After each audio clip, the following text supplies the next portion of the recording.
Hi, my name is Venus O'Hara and welcome to another video. Today I wanted to talk about one of my favorite subjects, which is sexual transmutation. Oh my God, what is that? Well, I first discovered sex transmutation when I read this book, Think and Grow Rich by Napoleon Hill. And this book is a very popular entrepreneurship book. I think it was published in 1937 and it's still very popular today. And I was very curious when I reached, I think it's chapter 10, The Mystery of Sex Transmutation, because I'm a sexpert, orgasm activist, so I'm obviously very well versed in sexuality, but I never imagined that sexuality could be so powerful. Of course I knew it was powerful, but I think people who are, or sexperts, or people who work in my sector in general, I think we're all focusing more on pleasure, the orgasm gap as they call it, but this really kind of opened my mind to lots of new possibilities. For example, using sexual energy as a very powerful tool, and that's what sexual transmutation is. It's got nothing to do with having sex, promiscuity, going on Tinder or porn or anything like that. It's actually harnessing your sexual energy for higher purposes. So it's very, very interesting that it talked about how successful people, for example, often have high libidos, but they're not often giving in to those desires. It's something that's cultivated. Let me just read a couple of things from this book, a couple of extracts. For example, there is a part on page 266, in this version anyway, with the 10 mind stimuli. And number 1 is the desire for sex expression. Isn't that interesting? And that comes before love, which is number 2, or number 3, which is a burning desire for fame, power, or financial gain or money. And 4, music. 5, friendship. 6, a mastermind alliance. Okay. So it's really, really interesting that that sex could be considered to be so important, whereas in many parts of society it's something we kind of want to forget about, or we don't talk about, we're not very comfortable with it. At least it's kind of like a really big contradiction, and it made me realize why sex is so taboo. I don't think it's taboo because it's sinful or that it's bad, but I think that it's taboo because it's so powerful, and it's been kind of repressed in the past by organized religion, and now by media, the porn industry, and just advertising this whole obsession about sex sells, social media. I think the sex sells thing is present all around us, and that doesn't really liberate us. It keeps us like animals, in my opinion. Anyway, that sounds really conservative, I know. But anyway, let me read something else from here. It says, the mere possession of this energy is not sufficient to produce a genius. The energy must be transmuted from desire for physical contact into some other form of desire and action before it will lift one to the status of a genius. Far from becoming genii because of great sex desires, the majority of men lower themselves through misunderstanding and misuse of this great force to the status of lower animals. Isn't that interesting? So yeah, that's very interesting to me. So it talks a lot about how powerful sexual energy is, but the great question is, when you read this book, is, yeah, but how do I do it? And I think that's the sensation that a lot of readers of this book had, actually. It was like, that's the only kind of semi explanation that I found. It's literally the desire for expressing that energy physically has to be a different type of manifestation. So what does that really mean? First of all, I interpreted it to mean kind of getting horny, and maybe instead of actually acting out on your sexual desire, it would be meditating perhaps, and maybe if you're an artist, when you're horny, that would be your moment to paint, or anything else, to actually, instead of actually using all that energy to express your sexuality, to actually use it in a context that's gonna, in your work or whatever it is that you are working towards in life. So that's still kind of still very ambiguous. So after I discovered this, I started to do some research online, and I discovered that in fact I could actually use my sexual energy and stimulate myself and bring myself to orgasm, and use that energy for higher purposes without actually denying the physical part, which was very, very interesting to me. So then I kind of invented my own meditation technique, which involves, first of all, bloody dogs, they're so annoying, sorry. Literally, it involves choosing an intention, having an intention before I masturbated, and really focusing my thoughts on that intention throughout the stimulation. And I would sometimes, if I had an intention or a desire, so let's say going on a yoga retreat or something professional, in my mind I would try and eroticize it almost to try and help with the process of stimulation. But then just before orgasm I would go back to my intention again and really, really, really focus on it, and then kind of explode kind of thing. So that's something I kind of made up on my own, and I started doing that in March 2018, and then I started to see that it was actually producing lots of results.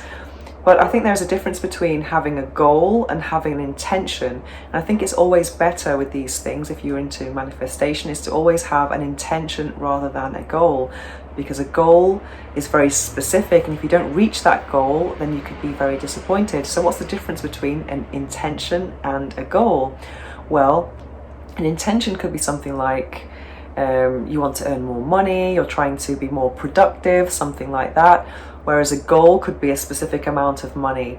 And I know sometimes people think it's a good thing to be specific with the law of attraction and manifestation, etc. But I think it's better to, I don't know, it's a bit personal, but I think it's better to have an intention that's quite open, and then if it's going to happen, it will happen in the way it's supposed to. So yeah, and I've had all other intentions as well, like going on a yoga retreat or holidays or professional things, and they haven't exactly, I've just kind of intended for something quite generic, and then it's kind of happened in ways that I could never have imagined. So I think that's a better thing than having, if you had specific goals and having them come true, I'm not sure if that would be a good thing or not. I think it could be quite addictive anyway, and then you could be quite disappointed if things don't happen for you. But anyway, then I discovered this book called The Art of Sexual Magic by Margot Anand, and this is a book called with cultivating sexual energy to transform your life. And I thought, this is so interesting, especially after Think and Grow Rich. And this has a lot more. This definitely has lots and lots of practical examples of how to use your sexual energy and use it and to manifest your goals and intentions and dreams in life. So if you read this and you don't know how to actually do sexual transmutation, I would definitely recommend getting this book, because it takes it one step further. This talks about Tantra, or I think it's Neo-Tantra they call it, and something called sex magic. Ooh, it sounds very woo-woo. But it was a very interesting concept anyway. For example, it talks about, let's say, setting an intention and maybe even making a symbol out of that intention, and meditating with it and stimulating yourself with it, and almost you can even with a partner work with these practices as well. For example, for me personally, whenever I'm trying to practice sex magic or my manifestation meditation technique that I kind of invented for myself, I always do it when I'm on my own, because when I'm with a person I try to be more mindful and present just with what's happening on a physical level. So it can be emotional as well, but I'm not really thinking, oh, I want a new house, I want this, I want that. I'm not really thinking along those lines. However, this book you can practice with a partner, and it can be very exciting, especially if you are in a relationship and you and your partner have a shared goal. Then that can be very, very, very interesting. But as well as that, I think it's just oh yeah, I can show you this this drawing here. But I think it's really shows a very kind of sacred, special and intimate connection in sex, which I think, which I find very, very, very erotic and a big turn on. Because I think with after 11 years of being a sexpert, I'm kind of burnt out with all this sex positive kind of sexologist, sex education content, which I've consumed a lot of, which is all great. But for me personally, it doesn't really. But when I'm reading this now, it's just, oh yes, this is getting me excited. There's not many things that are getting me excited now after 11 years in this industry, but this definitely does.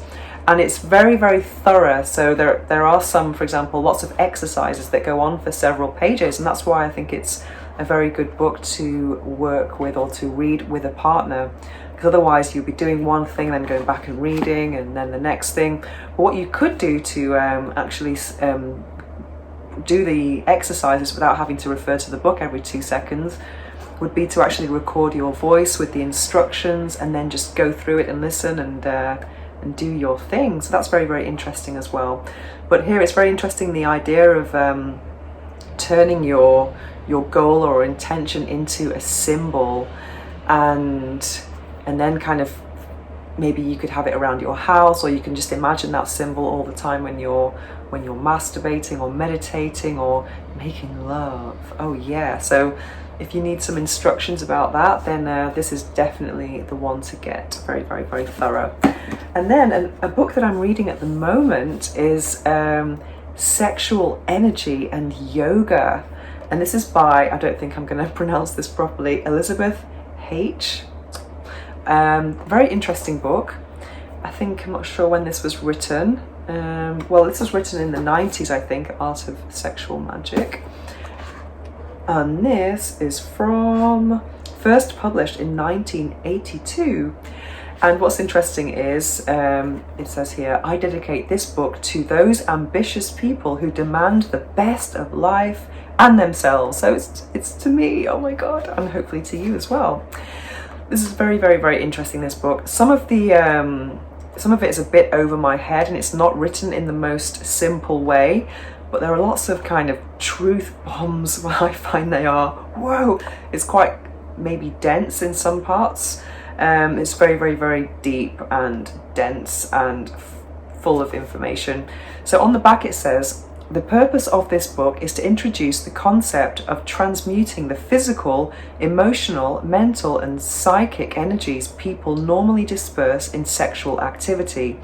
This process assists us in uniting with the higher self or God. Oh my God, isn't that exciting? And what's very different in this book is that it doesn't really give you, it's not really about sex or masturbation or anything like that. So it's about the actual sexual energy, and rather than there aren't any exercises on what you can do with it. Well, I haven't actually, I'm on to chapter 4 now, so I've not read all of it, but what I'm seeing so far is more of a kind of deep explanation of sexual energy. And something I read here the other day which was very interesting. Okay, the energy which is manifested through sexuality, and which is the link between spirit and matter, and thus possesses the important faculty of helping a spirit into the body, of impregnating matter with new life, is called sexual energy. Dun dun dun dun. Oh yeah, I'm just loving how it's just really illustrating or presenting sex in an incredibly powerful way. And it's a very interesting concept, because I'm really into that at the moment now. For me, people ask me to make reviews about I don't know, BDSM and fetish stuff, and I'm just, or even porn sites, or just things that I'm not quite aligned with, and I'm just reading all this stuff, and I think, wow, I think a lot of people have really misunderstood what sexuality is truly about. Of course, it's primarily for procreation, but if you're not going to procreate, then you can definitely tap into this incredibly powerful energy and use it in a different way, because it's definitely creative energy. And also in the chakra system, it's the second chakra, which is related to all creativity. So that's very interesting, especially if you're an artist. So yeah, it's very, very, very interesting.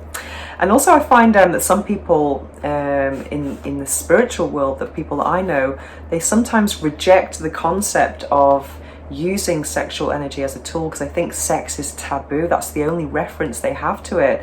And I want to change that. I think the whole world has misunderstood how important or how powerful it really is. And there are not many books about this. I mean, I'm always looking on Amazon for sexual energy, sexual transmutation, and to find books that have been published by a mainstream publisher, there aren't that many out there. But here are 3 of them, highly, highly recommended. And if you have any favorite books about sexuality, sexual transmutation, manifestation, or anything that's sex positive or life-changing, which would be the key word here, then please don't hesitate to leave a recommendation in the comments below.